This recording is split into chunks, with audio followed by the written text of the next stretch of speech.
I'm guilty, and you are probably too. What are we guilty of? Sustaining gender inequality by retaining our unconscious gender biases. We are the victims of our own crimes, because we all contribute to this issue and are also all affected by it.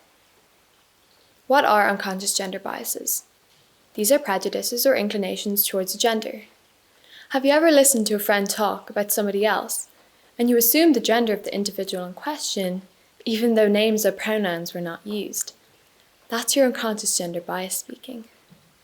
I suppose we might ask, why does that matter? Our biases affect others and ourselves. We all implicitly set expectations for the behaviour and actions of others, and in response, we conform to meet these expectations. In the same way, I subconsciously set expectations for myself. Naturally, our unconscious expectations, or social norms, are fueled inadvertently by our biases. This phenomenon becomes dangerous if our biases are rigid or discriminatory. For example, should I heed traditional gender associations, I might be more inclined to avoid certain career paths simply because I'm female. It must be said that many of our biases are formed from experience. We might assume that a senior manager, for example, is male because the probability of a man being in leadership is higher. This is still a bias to be sceptical of, because it can translate into the unconscious belief that men are somewhat more suitable for the role. What do you think of when I say presidential? Or when I say heroic? More likely than not, men and women think of a male figure. Sometimes I'm told that gender inequality is not an issue anymore in the developed world, by both boys and girls. I understand why we might feel this way because, yes, I do share many of the opportunities that boys receive. I'm not exploited because of my sex, nor do I face any blatant discrimination. Any sexism I face is inconsiderable when compared to that of women and girls in other countries. I am privileged. Yet, the research, the experiences of myself, my friends, my family, demonstrate that I remain at a disadvantage to boys. A study found that when a woman's name was changed to a man's on her resume, evaluators were 60% more likely to say they would hire her. The sexism I encounter in Ireland is subtle and sometimes unintentional. Its impact can even be mistaken for mild. Yet, just 1 in 4 of all senior roles in large enterprises in Ireland were held by women in 2019, for example. And the presence of women only diminishes as we climb up the leadership ladder, with 1 in 9 CEOs in Ireland being female.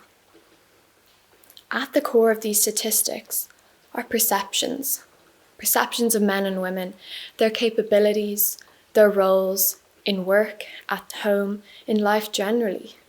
We need to broaden and loosen these views so we can change what we expect of others and ourselves.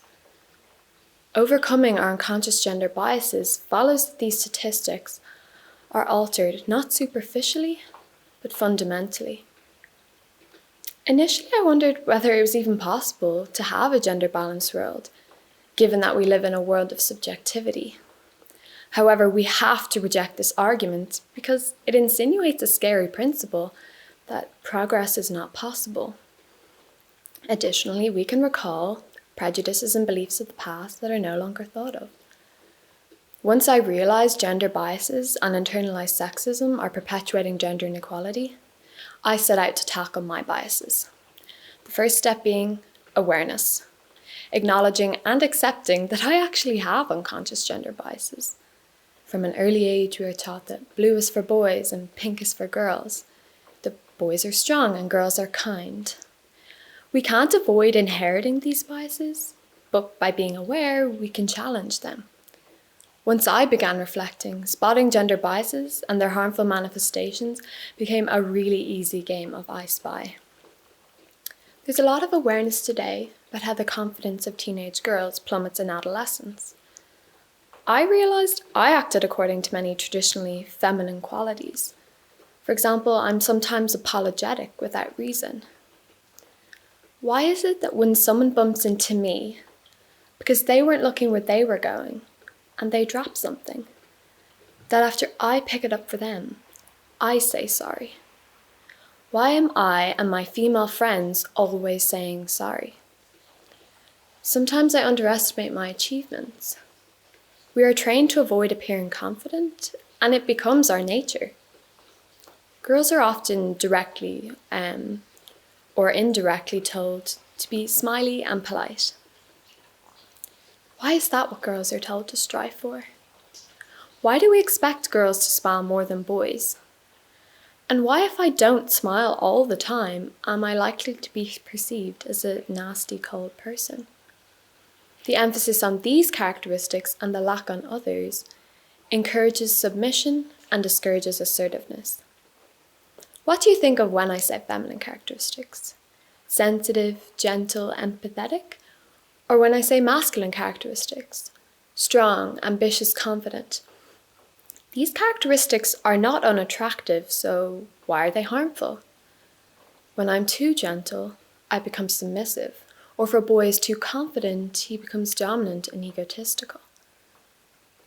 And when we try to break away from these boxes, we are perceived negatively. What I mean by this is, if a girl is assertive, a traditionally masculine characteristic, she's probably bossy. If a boy expresses his emotions, he is weak. Why is there such a divide? Simply because society shapes us to be this way. Whether it is me being told to be a good girl or a boy being told not to cry. Society pressures girls to be feminine and boys to be masculine. It is undeniable that we are more a product of society and our experiences than our inherent nature. The problem is not that we have a set of characteristics labelled feminine and another labelled masculine. The issue lies in our unrelenting pressure to ensure all women are feminine and all men are masculine. It is when we couple this pressure with the general preference for masculinity that disproportionate inequality towards women arises. Gender inequality. So often our attitudes to big, particularly cultural issues is, what can I do? It is my belief that the solution to societal problems begins with each one of us. Time and time again, we have seen that small changes have a big impact. We must all tackle our own unconscious gender biases. This means changing how we perceive individuals, our friends, our family, strangers.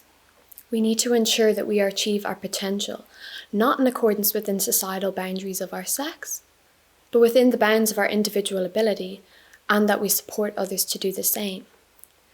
We must ask whether our reaction to the behaviour of an individual, would it be the same if it was a person of the opposite sex acting similarly? We need to combat our gender biases. The world is developing an appetite for gender inequality, and I believe it is now up to each one of us, including myself, to fulfil the need for a gender-balanced world.